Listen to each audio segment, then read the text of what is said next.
In 2025, the Trump administration slapped a brutal 50% tariff on Indian goods, a move that instantly sent shockwaves through global markets.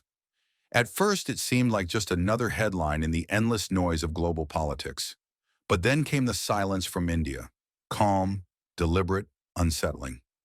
Millions of Americans soon discovered the battlefield wasn't overseas. It was inside their pharmacy aisles. Imagine standing at the counter, your doctor's prescription in hand, and the pharmacist looks at you and says, "Sorry, not available. Supply disrupted. The medicines you've taken for years, gone." What looked like a bold economic strike in America might soon be remembered as the greatest blunder of Trump's presidency. Because India is not the kind of nation that sits still and absorbs the blow. It doesn't forget. It doesn't surrender. And when pushed, it finds quiet, strategic ways to push back, ways that hurt more than anyone expected. Because what most Americans didn't know was this: over 40% of their generic medicines came from India. Not luxury drugs, not rare treatments, the basics: antibiotics, insulin, blood pressure pills, cancer medicines. For decades, India had been the world's pharmacy, making essential drugs up to 70% cheaper than U.S. factories. And suddenly, that lifeline was tightening. Shelves went empty, prices doubled. Patients started walking away without their meds. And for the first time, people realized this wasn't a trade war on paper. This was a healthcare crisis, one prescription at a time. The signs came quietly: a delay in refills, a skipped dose, an empty shelf. But then the wave hit. Diabetics couldn't find insulin. Cancer patients were told to wait weeks for pills.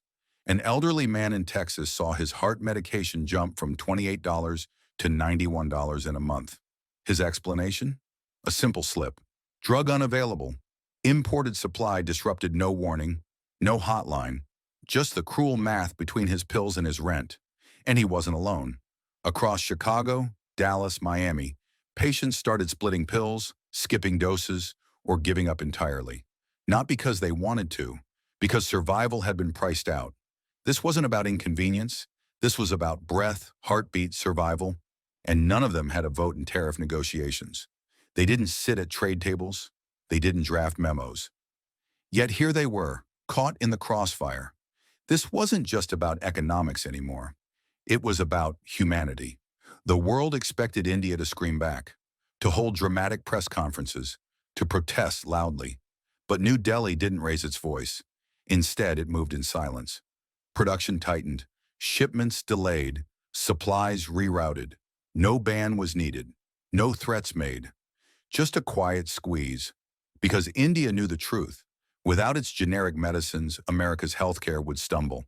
And while U.S. officials scrambled behind closed doors talking about stockpiles, fast-tracking local factories, and rerouting through third parties, India had already redrawn the map. Supplies started flowing to Africa, to Latin America, to Europe. Not retaliation, redirection. Behind the scenes, India was deepening talks with its BRICS partners: Brazil, Russia, China, South Africa.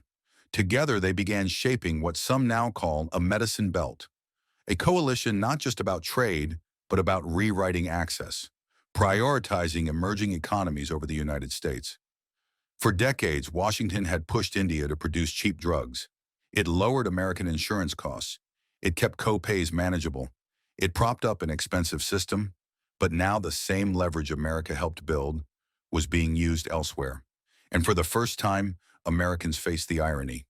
The country that prided itself on global dominance was standing outside the very pharmacy it once relied upon. If the medicine crisis shook households, the next blow rattled boardrooms. Apple, the trillion-dollar tech giant, suddenly found itself gasping. Here's why. In late August 2025, the Trump administration justified tariffs as a national security response to India's oil trade with Russia. Electronics were added to the list, and in one stroke, India, a nation once seen as America's strategic ally, was hit like an adversary. But the consequences didn't just land on New Delhi. They landed on Cupertino, California. Because by 2025, India wasn't just a side player in Apple's supply chain. It was the heart. Numbers don't lie. In the second quarter of 2025, 71% of all iPhones sold in the US were assembled in India, not China. Indian factories exported $3.2 billion worth of iPhones in just 3 months. 97% of those phones were bound for American consumers. India had become Apple's hedge against China, a hedge worth billions. And suddenly, tariffs made that lifeline fragile. If those Indian iPhones were hit with 50% taxes, the consequences would be instant. Costs would surge, prices would jump, supply chains would buckle, and Apple's perfect logistics machine, built on hype and precision, would start breaking. Think of Tamil Nadu, where Foxconn employs 40,000 workers, mostly women, in factories symbolizing India's Make in India ambition. Billions invested, dreams of becoming a global tech hub, and now uncertainty, momentum shaken. For Apple, it was supposed to be a hedge against geopolitics. For India, it was a path to industrial pride. But one tariff threatened both. For Washington, the irony couldn't be sharper. Tariffs were meant to pressure India into compliance. Instead, they pushed India into defiance. Protests broke out in Punjab. Farmers burned effigies of Trump, calling it a national insult. Public anger framed this not as economics, but as sovereignty. India was no longer playing the role of passive partner. It was standing tall as an independent power. While Apple scrambled, India started looking elsewhere. Talks with Russia, deeper ties with China, engagement with Africa and Latin America. Not out of rebellion, out of necessity.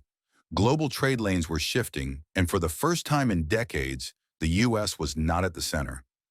Apple tried to cushion the blow, announcing a $100 billion investment in U.S. domestic manufacturing. But the message from India was clear. It would not bow. This wasn't just about iPhones. It was about the very balance of globalization. The U.S.-India partnership, once seen as a counterweight to China, was straining. For consumers, the impact was direct. Tariffs meant higher prices.